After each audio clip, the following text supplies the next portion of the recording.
ओम नमो भगवते वासुदेवाय। जय माता दी। दोस्तों, आज हम कार्तिक मास की कथा का 21वां और 22वां अध्याय कथा सुनेंगे।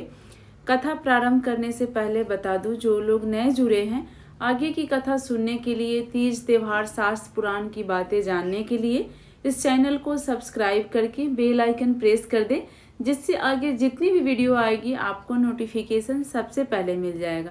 कथा सुनने के बाद कमेंट में श्री हरि विष्णु जरूर लिखें और वीडियो को लाइक कर दें। चलिए अब हम अपनी कथा प्रारंभ करते हैं।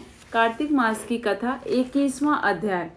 अब ब्रह्मा आदि देवताओं ने नतमस्तक होकर शंकर जी की बड़ी स्तुति की और कहा, हे प्रभु, आप प्रकृति से परे पर ब्रह्मा और परमेश्वर हैं। आप निर्गुण निर्विकार और सबके ईश्वर होकर भी नित्य अनेक प्रकार के कर्मों को करते हैं।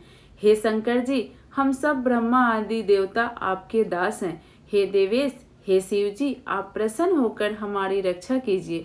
हे नाथ, हम आपकी प्रजा हैं तथा सदा आपकी शरण में ही रहते हैं। राजा पृथु से नारद जी ने कहा, जब इस प्रकार ब्रह्मा आदि सब देवताओं और मुनियों ने शिव जी की अनेक प्रकार से स्तुति करके उनके चरण कमलों का ध्यान किया, तब उसे सुन देवताओं को वर देकर शिव जी वहीं पर अंतर्ध्यान हो गए। पश्चात शिव जी का यश गाते हुए सब देवता प्रसन्न होकर अपने अपने स्थान को चले गए। महेशाख्यान से जलंधर का यह युद्ध चरित्र बड़ा पुण्यप्रद और सब पापों का नाश करने वाला है।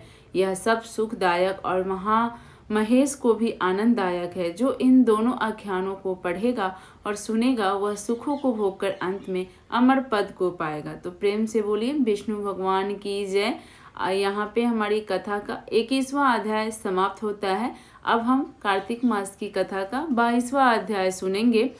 राजा पृथु ने कहा, हे नारद जी, आप कृपया करके मुझको यह बतलाइए कि वृंदा को मोहित करके विष्णु जी ने क्या किया और फिर वह कहाँ गए। जब देवता स्तुति करके मौन हो गए तो भगवान शंकर ने प्रसन्न होकर देवताओं से कहा, हे ब्रह्मा आदि सभी देवताओं, जलंधर तो मेरा ही अंश था। मैंने ही उसे तुम्हारे लिए नहीं मारा। यह मेरी सांसारिक लीला थी। फिर भी आप लोग सत्य कहिए कि इससे आप सुखी हो या नहीं। तब ब्रह्मादि सभी देवताओं के नेत्र हर्ष से खुल गए। उन्होंने शिव जी को प्रणाम करके विष्णु जी का सब वृतांत कह सुनाया, जो उन्होंने बड़े प्रयत्न से वृंदा को मोहित किया था तथा वह अग्नि में प्रवेश करके परम गति को प्राप्त हुई। देवताओं ने यह भी कहा कि तभी से वृंदा की सुंदरता पर मोहित हुए विष्णु जी उनकी चिता की राख लपेटे हुए इधर उधर घूमते हैं। अतः आप उन्हें समझाएं, क्योंकि यह प्राकृतिक चराचर आपके अधीन है।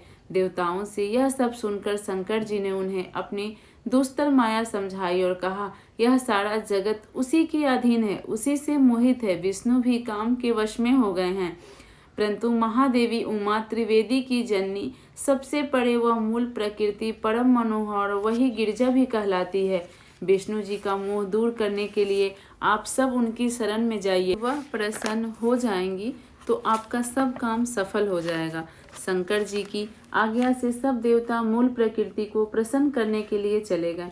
उनके पास पहुंचकर उनकी बड़ी स्तुति की। तब आकाशवाणी हुई, हे देवताओं, मैं 3 प्रकार से 3 गुणों से पृथक होकर स्थित होती हूँ। सतगुण से गौरी, रजोगुण से ज्योति रूप हूँ तथा आप लोग मेरी रक्षा से यदि सादर उन देवियों के पास जाओ तो वह तुम्हारे मनोरथों को पूरा कर देगी। यह सुनकर देवताओं के नेत्र खुल गए। वह भगवती का आदर करते हुए गौरी, लक्ष्मी और सरस्वती को प्रणाम करने लगे। सब देवताओं की भक्ति पूर्वक प्रार्थना से वह सब देवियां प्रकट हो गईं। सभी देवताओं ने खुश होकर निवेदन किया। तब देवियों ने कुछ बीज देकर कहा, इन्हें ले जाकर दे दो, तुम्हारे सब काम सिद्ध हो जाएंगे। ब्रह्मादि देवता उन बीजों को लेकर विष्णु जी के पास गए। वृंदा की चिता भूमि में डाल दिया, जिससे धात्री, मालती एवं तुलसी प्रकट हुई। विष्णु जी ने ज्यों ही उन स्त्री रूप वाली वनस्पति को देखा तो वह उठ बैठे। काम साथ चिता से मोहित हो उनसे याचना करने लगे। धात्री और तुलसी ने उनके प्रति प्रेम दिखाई तो विष्णु सारा दुख भूलकर देवताओं से नतमस्तक होकर अपने लोक को चले गए। वह पूर्वतः सुखी हो शंकर जी का स्मरण करने लगे। यह आख्यान शिव जी की भक्ति देने वाला है।